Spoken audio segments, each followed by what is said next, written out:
Berikut ini akan kami sampaikan tentang koneksi antar materi pembelajaran sosial dan emosional. Pembelajaran sosial emosional menurut penelitian, guru yang memiliki kompetensi sosial dan emosional yang baik lebih efektif dan cenderung lebih resilient atau tangguh dan merasa nyaman di kelas karena mereka dapat bekerja lebih baik dengan murid. Hal ini selaras dengan pemikiran Ki Hajar Dewantara.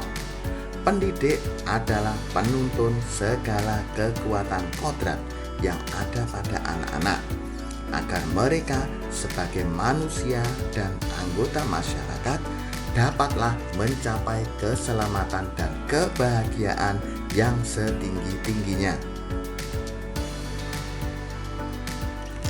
Relevansi dengan pemikiran Ki Hajar Dewantara yaitu tugas pendidik sebagai pemimpin pembelajaran adalah menumbuhkan motivasi mereka untuk dapat membangun perhatian yang berkualitas pada materi dengan merancang pengalaman belajar yang mengundang dan bermakna. Kita merencanakan secara sadar pengetahuan, keterampilan, dan sikap yang dibutuhkan murid-murid untuk mewujudkan kekuatan atau potensinya. Kesadaran akan proses pendidikan yang dapat menuntun tumbuh kembang murid secara holistik sudah menjadi perhatian pendidik sejak lama. Kesadaran ini berawal dari teori kecerdasan emosi Daniel Goleman. Dikembangkanlah Castle, Collaborative for Academic, Social, and Emotional Learning pada tahun 1995. Hal ini menjadi konsep pembelajaran sosial dan emosional. Berikut ini adalah kerangka sistematis dan kolaboratif pembelajaran kompetensi sosial dan emosional menurut Castle. Pembelajaran sosial emosional bisa dilakukan melalui pembelajaran dan iklim kelas. Kemudian bisa dikembangkan melalui budaya, praktek, dan kebijakan sekolah dalam lingkungan sekolah. Kemudian bisa dikembangkan juga melalui kemitraan yang otentik dengan keluarga, serta memberikan kesempatan belajar yang selaras dengan komunitas.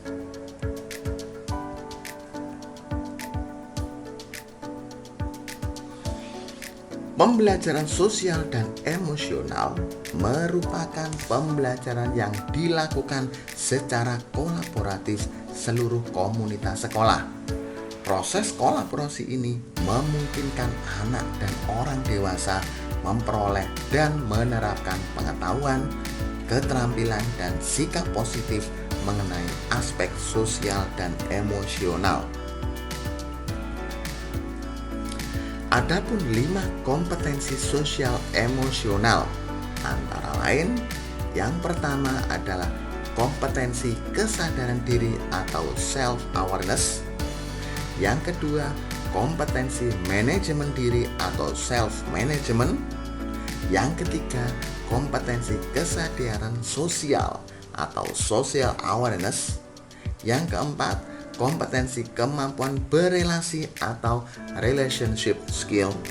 Yang kelima, kompetensi pembuatan keputusan bertanggung jawab atau responsible decision making. Adapun penjelasan 5 kompetensi sosial emosional ini antara lain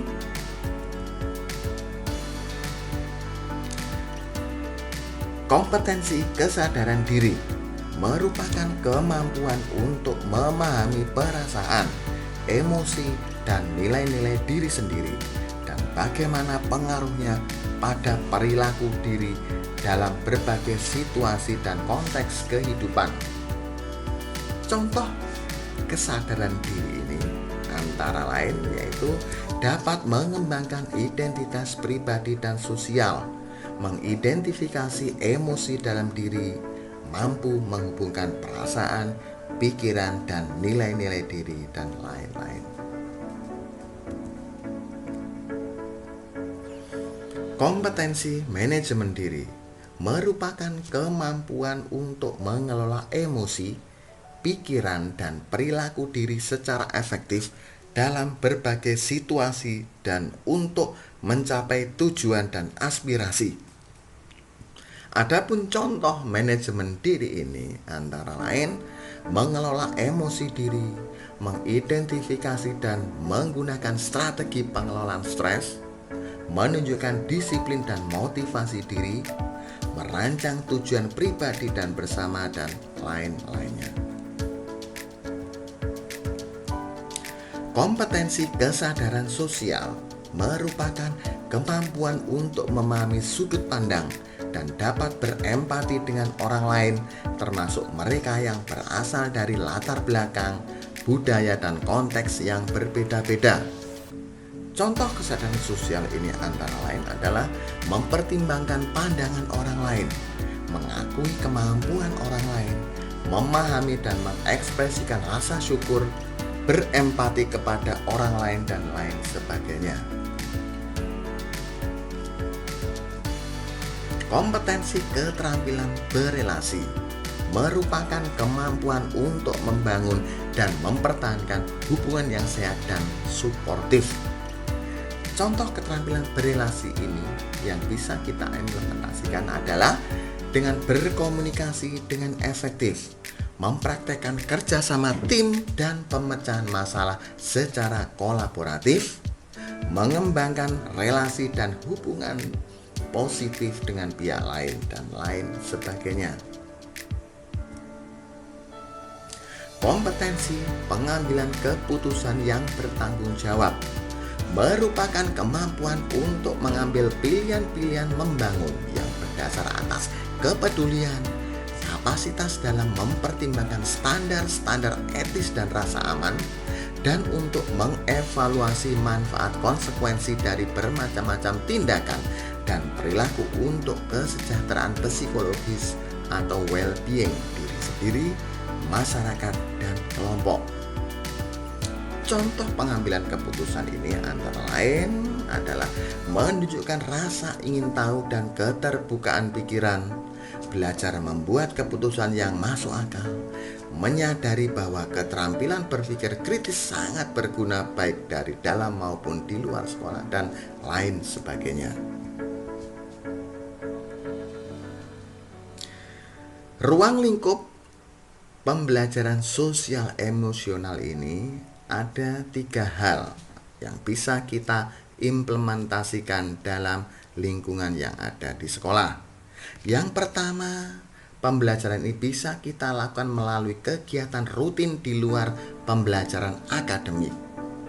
Yang kedua, bisa terintegrasi dalam kegiatan pembelajaran. Yang ketiga, bisa melalui protokol, budaya, atau peraturan sekolah yang disepakati bersama. Adapun korelasi antara pembelajaran sosial emosional dan pembelajaran berdiferensiasi, korelasinya antara lain, yang pertama, dengan kemampuan mengelola emosi, maka pembelajaran berdiferensiasi bisa dilakukan dengan baik. Yang kedua, dengan pemahaman pembelajaran sosial emosional yang baik, maka guru akan dapat mengambil teknik pembelajaran yang tepat dalam penerapan berdiferensiasi. Yang ketiga, pembelajaran sosial emosional ini dapat membantu guru untuk memudahkan solusi dan pengambilan keputusan yang bertanggung jawab dalam interaksi sosial dengan siswa.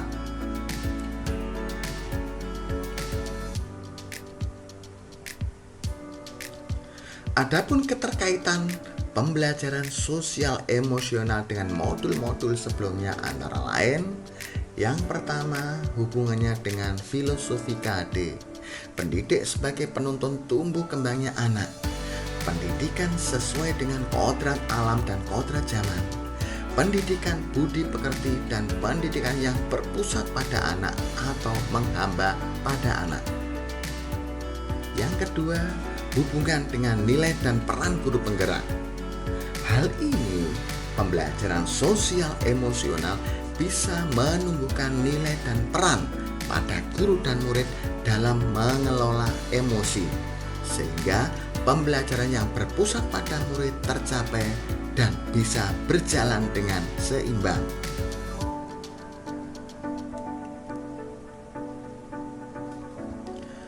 Keterkaitan pendidikan sosial emosional dengan visi murid Merdeka Belajar. Penerapan teknik pembelajaran sosial emosional akan membentuk karakter siswa yang beriman, berinovasi, kreatif, mandiri, dan menjadi pembelajar sejati, sehingga nantinya bisa terwujud profil pelajar Pancasila. Keterkaitan pembelajaran sosial emosional dengan budaya positif antara lain adalah guru dan murid dapat memahami emosi masing-masing yang sedang dirasakan, sehingga mampu mengontrol diri dan mampu menerapkan budaya positif secara disiplin sesuai dengan kesadaran diri. Adapun penerapan pembelajaran sosial emosional dalam pembelajaran, bentuk implementasinya adalah pembelajaran sosial emosional ini bisa dilakukan dengan beberapa teknik, antara lain bisa dengan identifikasi perasaan, identifikasi emosi, bermain peran, membuat jurnal refleksi diri, dan lain sebagainya.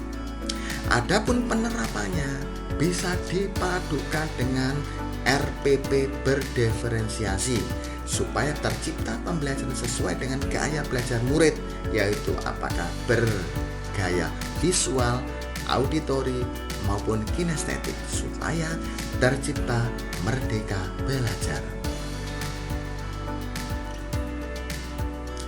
Dalam berbagai kegiatan yang dilakukan oleh seorang guru dengan padatnya jadwal yang sudah dilakukan oleh seorang guru, maka seorang guru atau pendidik membutuhkan suatu relaksasi untuk diam sejenak, untuk merefleksikan diri supaya bisa mengelola pembelajaran dengan baik. Mindfulness. Pada prinsipnya, praktek kesadaran penuh atau mindfulness merupakan segala aktivitas yang kita lakukan secara sadar. Apapun bentuk aktivitasnya, yang ditekankan adalah perhatian yang diberikan saat melakukan aktivitas tersebut. Kesadaran penuh atau mindfulness sangat diperlukan untuk dasar memperkuat kompetensi sosial emosional, sehingga membawa fokus kita kembali pada saat ini, yang dimana akan memberikan waktu dan kesempatan bagi kita untuk mengenal emosi, perasaan, dan pikiran apa adanya tanpa penilaian dan penghakiman, namun dengan kepedulian. Pembelajaran sosial emosional ini sangat penting untuk diterapkan supaya terjadi pembelajaran yang terkendali dan menyenangkan, sehingga antara guru dan murid bisa terbentuk well-being, sehingga merdeka belajar bisa segera terwujud demi terbentuknya profil pelajar Pancasila. Demikian apa yang bisa saya sampaikan tentang koneksi antar materi tentang pembelajaran sosial dan emosional. Mari kita tergerak, bergerak, dan menggerakkan untuk mewujudkan merdeka belajar demi terbentuknya profil pelajar Pancasila.